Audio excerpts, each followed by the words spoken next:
Welcome to West Valley Quilting and our Quilt Till You Wilt YouTube channel. Tonight we're going to do a real quick little brief tutorial on making Christmas tree napkins. I'm going to be working with the Juniper line of fabric from AGF Fabrics this evening, and I've kind of skipped ahead and I've sewn some of these already because we won't have time this evening, but I want to show you how I've done this. So basically you're going to create a half circle, and mine is 18 inches wide, and I've just made it on cardstock, and I didn't have you can use a bowl, like one of those great big Tupperware popcorn bowls, or you could just tie string between two pencils that's the right length and just make your half circle and cut it out. So then as far as fabric goes, for purposes of demonstrating this, I've just got two scraps, one red, one green. When you do this, you want to make sure that you lay them right sides together, so that as you're drawing your circle, if you didn't get it, if you're not perfect, like I'm not perfect, your half circle won't be exactly symmetrical. And so if you put them both right sides up, then when you flop them over to sew them together, they won't line up. So you want to start, before you cut, with put your right sides together, wrong side out. I squared up my selvages here so it's nice and square. Put this on here. Use your pencil and draw around here, and then you're going to be able to either use your scissors or your rotary cutter. So when you go to draw your half circle on here, use a fabric marking pen or pencil chalk that is smooth for you, that you're practiced with, and then you're just gonna, it doesn't have to be perfect. I call it preschool perfect because most of these edges, the edges are going to be on the inside and they're not going to show. So I've drawn this on here, and then you can use the rotary cutter if you're very careful. You'll want to keep a ruler between your cutter and your fingers, and then it doesn't have to be perfect, so we're just cutting on the line and moving the ruler as we go, so that we're keeping our fingers out of the line of that blade. I'm sure many of you have experienced what a rotary cutter can do to your fingers. So just go around like that. How'd I do? A couple of little spots here where I didn't quite put enough pressure. Put an extra little string or two, thread here, there. So we just have to get those out of here.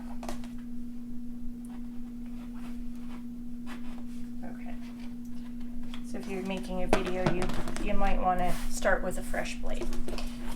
Okay, and then you're going to have some extra from your fat quarters, and so we have a pretty casual table at our holidays, but we do like coasters so you can pretty it up. So out of these corners here, you could cut 5-inch squares, and then and use those to make coasters. Okay, so to make the coasters, then you'll also need some Pellon. This is the 950F SureTailor, but any single-sided fusible would probably work just as well. And so then for the coasters, we're going to come on over and I'm going to iron. Okay, and then you're going to have some extra from your fat quarters, and so we have a pretty casual table at our holidays, but we do like coasters so you can pretty it up. So out of these corners here, you could cut 5-inch squares, and then and use those to make coasters. Okay, so to make the coasters, then you'll also need some Pellon. This is the 950F SureTailor, but any single-sided fusible would probably work just as well.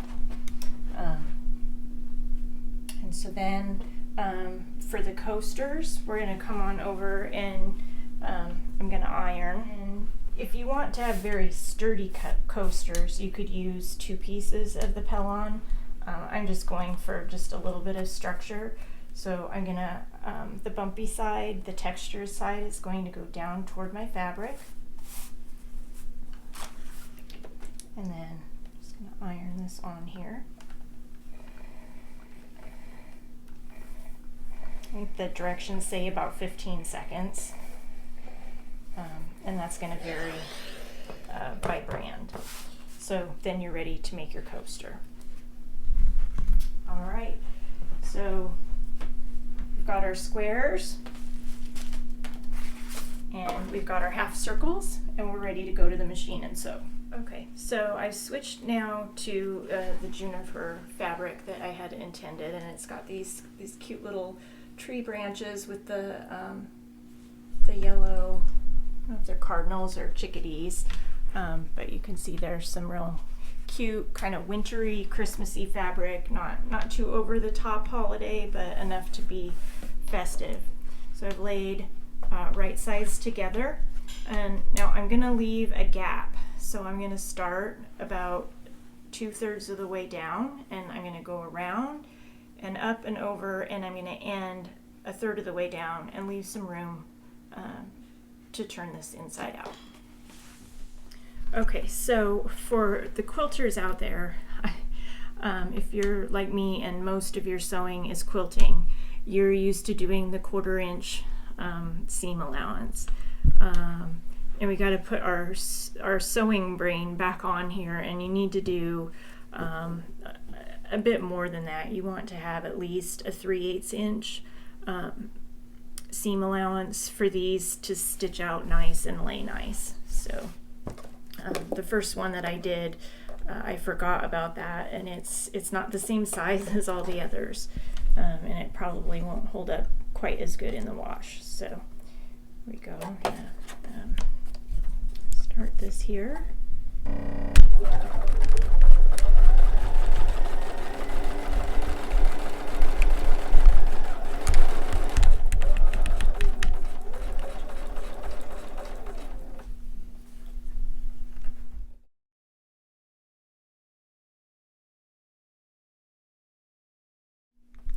Okay, so there we are. We've stitched all the way around, leaving a couple inches here to turn. Before we turn, you want to snip your corners, but be careful not to snip your thread. I'll get this other one here too. Just get rid of those. And then it'll iron better if we just sort of, because this is a curve, if we just sort of snip around here. Just be careful. Again, don't clip your thread. And this will just help it lay better after we turn it.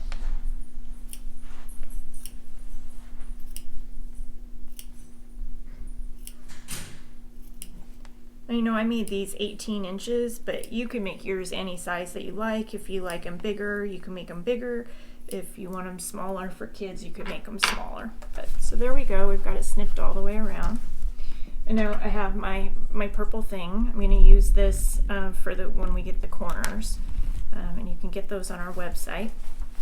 But I'm just going to go in here, and I'm not the most coordinated person on the planet. But even I can manage this one. So just kind of get this turned out.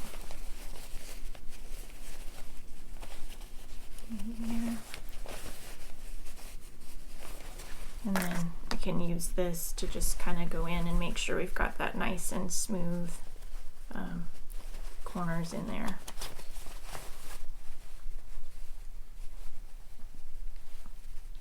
Here it goes. Okay, so once you've got this, then you know, we're going to top stitch, and that'll close up this hole that we left for turning. It's not bad. I didn't do too bad this evening with the keeping the line even. So you can kind of finger press it if you like, and then I'm going to take mine over to the iron and just give it one good press before I top stitch.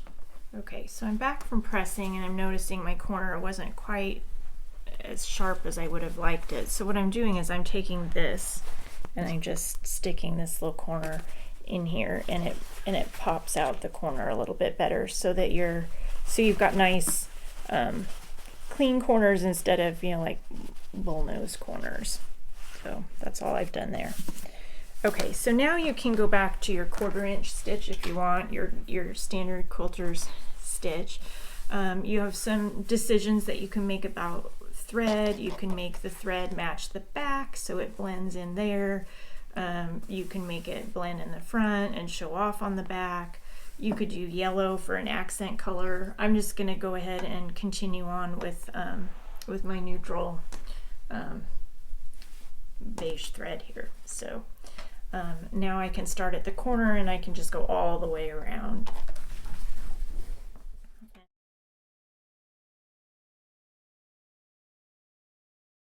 Okay, so there you have it. I've top stitched about 1/4 inch away from the edge all the way around. It's not perfect. It doesn't have to be. We're not trying to win any quilting awards at the country fair, so it works there. So now we're gonna hop up and I'll show you how this becomes a tree. Okay, so we're gonna want the back side of our fabric to show like the underside of the branches of the tree. So I'm going to start with it face down,